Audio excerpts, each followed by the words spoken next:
Hello and welcome back to week 3 of class in child evangelism. I'm so excited about the topics of these past 2 weeks, getting into some of the nitty-gritties of why our children are leaving the church. Now, I know probably when you signed up for this class, you're like, oh, I want to get into the methods. What do we do? How do we do it? And I promise we're getting there. But first, we need to look at some of the foundational issues of why our children are leaving and what we can do to make a difference. This week could be a little bit like last week, a little bit discouraging as we start looking at some of the numbers and statistics. But I promise you there is hope at the end. And as we go through, I think you'll see some of the amazing opportunities that you have as a child evangelist and what you can do to change children's lives.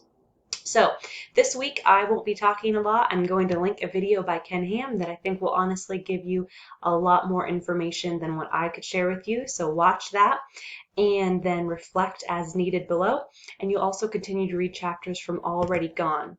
Two of the big things, though, I do want to highlight from this week, both from the reading and from the videos that you're going to watch. There are two important things that I think we as children's workers need to make sure that we're focusing on.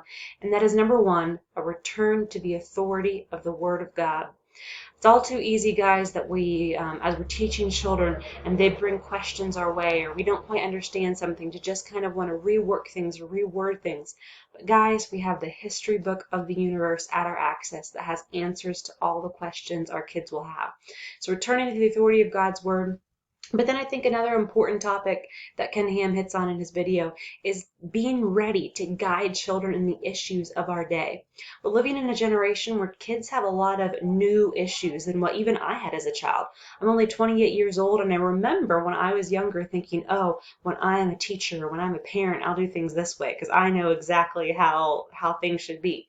But it's funny because even now I look at what kids are experiencing in their life, and it's so different. Just a few weeks ago, I was reading a book by Sabina Wurmbrand, and she was the wife of Richard Wurmbrand with the Voice of the Martyrs.